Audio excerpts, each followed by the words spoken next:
This is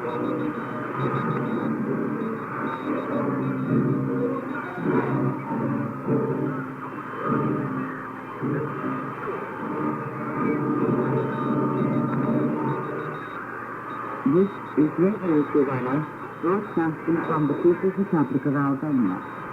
It is not the commentary that offers no effort of the business can halt the working class on its revolutionary road. The working class is playing an increasingly growing role in the social political stage of the Bushra society. Faced with such a situation, the enemies of the working class, who predisposed themselves as communists, the leaders of the revisionist parties in the capitalist countries, have now also passed over to concrete action in support of the internal and external policies of the monopoly bourgeoisie, actively helping to surmount the difficulties of the general crisis which has gripped the capitalist system.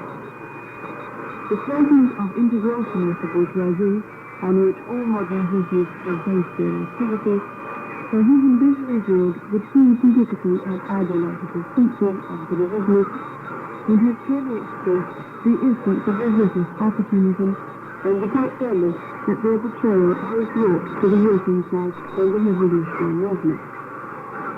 In Italy, more than in any other capitalist country, the revisionist party has completely replaced social democracy. Moving to the right with historic compromise, it has ultimately passed over to the bourgeois code.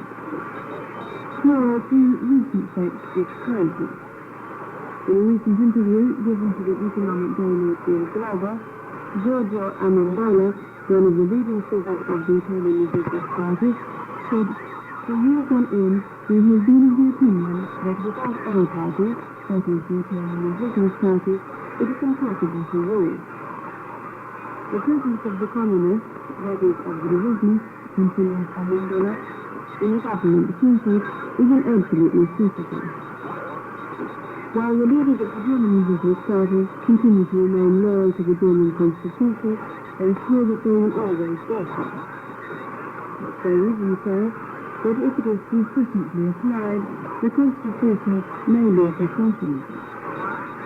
The Belgian, French, Spanish and other revisionists maintain the same stance. Here's what the Belgian revisionists say, having the parliamentary road as their sole concern. We are a national party connected with Belgium and its institutions. While the General Secretary of the French Revisionist Party, Georges Marchais, repeating the old tune of the democratic restoration of the country, which is a common description of the revisionist plan, said recently, "We propose democratic reforms which are aimed at extricating the country from the crisis." Nevertheless, as he himself says, this is a limited program. Further on, advancing on the road of advanced democracy, a variant of Trotsky's true democracy, Marshall said purposely that the day will come when the French people, profiting from the experience of the participation of left parties in the state power, will decide to go over to the socialist construction in France. But this merely means feeding oneself on empty illusions. The entire historical development of the society has shown, and the recent tragedy in Chile reaffirmed, that when it feels that its interest and its class basis is at stake, the bourgeoisie does not bother about its exposure, but emerges before the people in its true colours, as a savage oppressor of everything progressive. Facts have also proved that the participation of the communists in the bourgeois government has turned them into its soldiers. This is also proved by the fact that Portugal's revisionists are ready to deprive the working class of all its rights for the sake of its true seat in the bourgeois government. A report released by the AFP agency some time ago, concerning the revisionist Portuguese party, said, among other things, while advocating full independence for the colonies, it put Parliament in sympathy with being raised to the table when the provisional government, the representatives of all two ministries. Furthermore, representatives of the revisionist party of Portugal warned the working people against any exaggerated reliance when they hold strikes in the various sectors of the economy. Delivering a speech after a strike held by 45,000 Portuguese postal and telecommunication workers, a spokesman for the striking workers declared that they were continuing to return to work following pressure by the resistors and supporters of the Democratic Party. According to the spokesman, the squad used the slogan, "Avoid disturbances in our country," and claimed that the strikers' demands were against the interests of the national economy. Thus, in return for some ministerial posts, the modern reservists became the main conductors of bourgeois reformist trading into the working movement, according to which both the working class and the employers are allegedly both concerned for production, and that the strike movement harms both the worker and factory owner equally. This is a great description of one of the main slogans of ideological and political subversion carried out by the resistors and various reformers in the ranks of the working class. Of course, these facts clearly show that the resistors cannot fight against those with whom they are bound by 1,001 economic and political threats. The British fighters in the West have become part of the local political system. 24 of these parties have deputies in Parliament. About 30 of these parties are broadly represented in local state power organs. All are governors will be elected mayors, borough and municipal advisors, and have other important functions. In Italy, the resistors have various positions in two districts, Emilia-Romagna and Umbria, and participate in the legal organs of Tuscany. Thus, the resistors have become not only managers of bourgeois property and administrators of different institutions, but the bodyguards of the monopoly bourgeoisie throughout the world. Their main concern being to undermine the class movement and to hold back the advance of the great cause of the revolution. But they have never been able to rescue the bourgeoisie from the wheel of fate, just as they have not been able, nor will they ever be able, to check the advance of the revolution. They will be repeatedly discredited in the eyes of the masses, who are exposing them more and more when they are turning their backs on them. There are numerous cases where the revolutionary movements in France, Italy and elsewhere detach themselves from the ranks of the resistance party, the reformists, the unions, and pass over to the genuine Marxist-Leninists. Thus, we are witnesses of the fact that the resistors, both in certain countries and in the international communist movement, are being exposed more and more, and are suffering one defeat after another, while the ranks of the genuine Marxist-Leninist parties, bound to Marxism-Leninism, are becoming stronger, waging a resolute struggle against modern resistors, the employers and their allies. That was the commentary. No effort of the resistance can halt the working class on its revolutionary road. But is that what they want?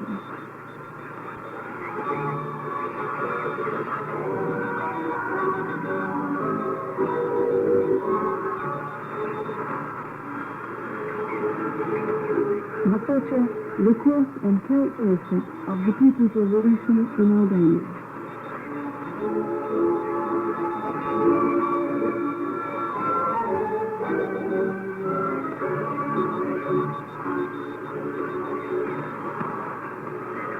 In today's feature and segment report, the creation of the Revolutionary Army, a vital necessity to the triumph of the revolution. The Albanian Communist Party is found the only correct course for the national and social liberation of the country, its organization and leadership, or the general armed uprising of the masses.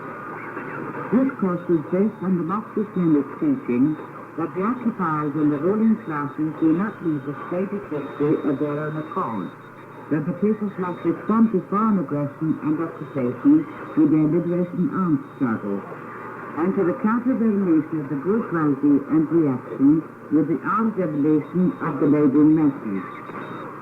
Therefore, right from the beginning, the party launched the militant slogan, "Freedom is not donated, but won through blood and sacrifices."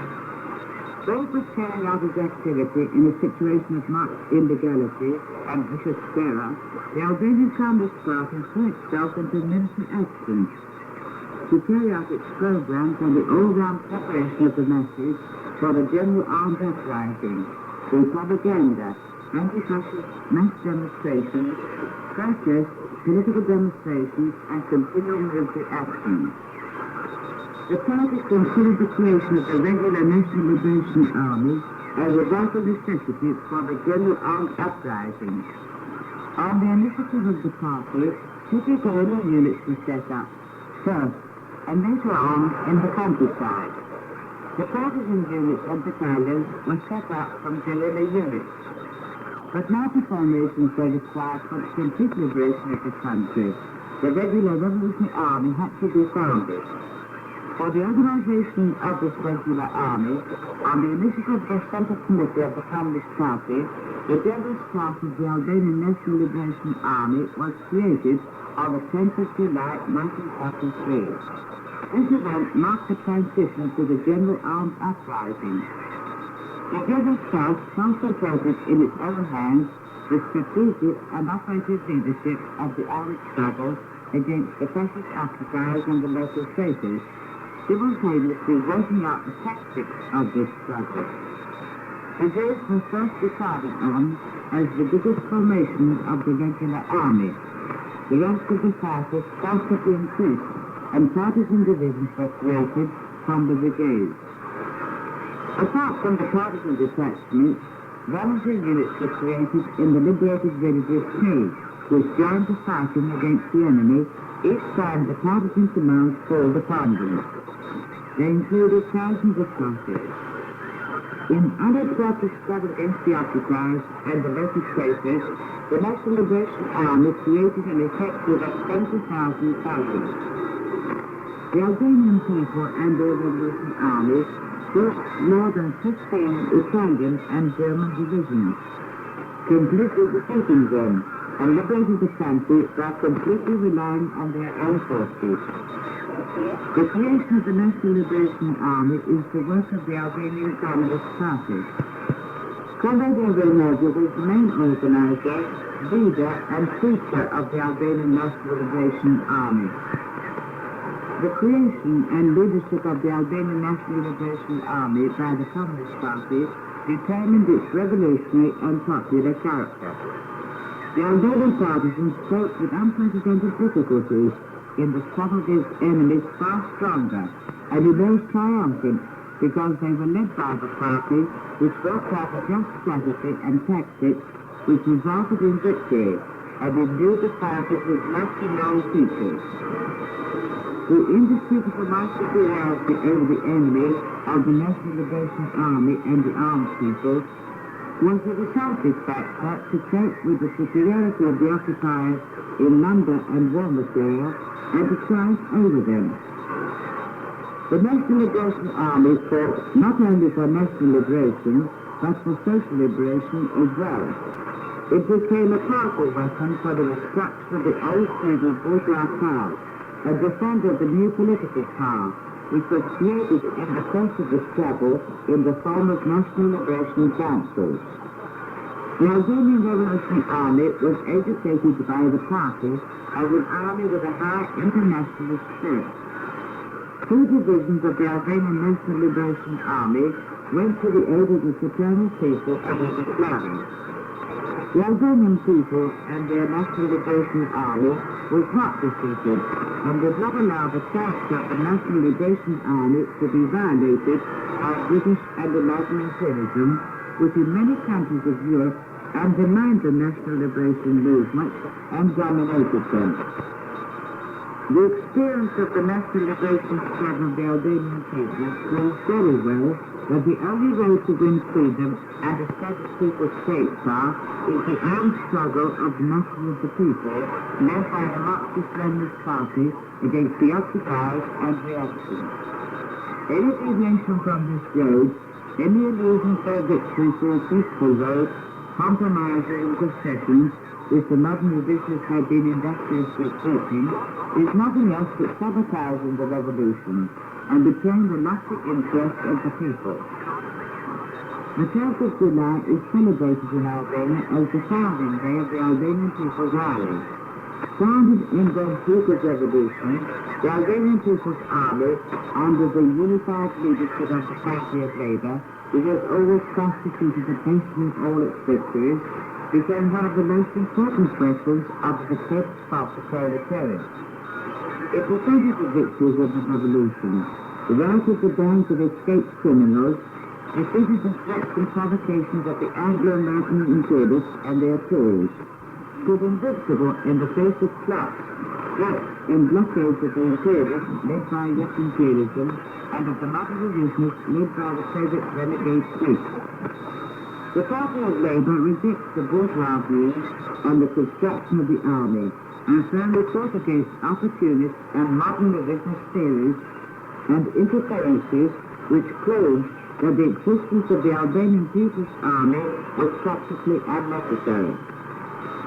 The Albanian People's Army has already changed into a modern army, prepared ideologically, politically and militarily, and educated with a high revisionist spirit, equipped with modern technology, loyal to the end to the interest of the people, the social homeland and revolution.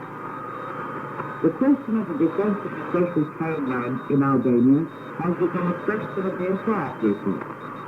The Party of Labour abides by the view that in order to have a strong dictatorship of the proletariat and secure the country, it is not sufficient to have a number of special military forces, even if they have emerged from the ranks of the people and are equipped with modern weapons. It is necessary that the entire people be organized militarily and prepared militarily. Conditions have been created in Albania for the systematic organized military training of the people. The Albanian People's Army and the armed people can smash in the storm of People's War any aggressor or coalition of aggressors, defend the victories of the revolution, guarantee the successful building of socialism in Albania. Later to review the cause and safeguard of the People's Revolution in Albania. And that is the end of this podcast with King Dean on Radio Tirana. Goodbye, dear listeners.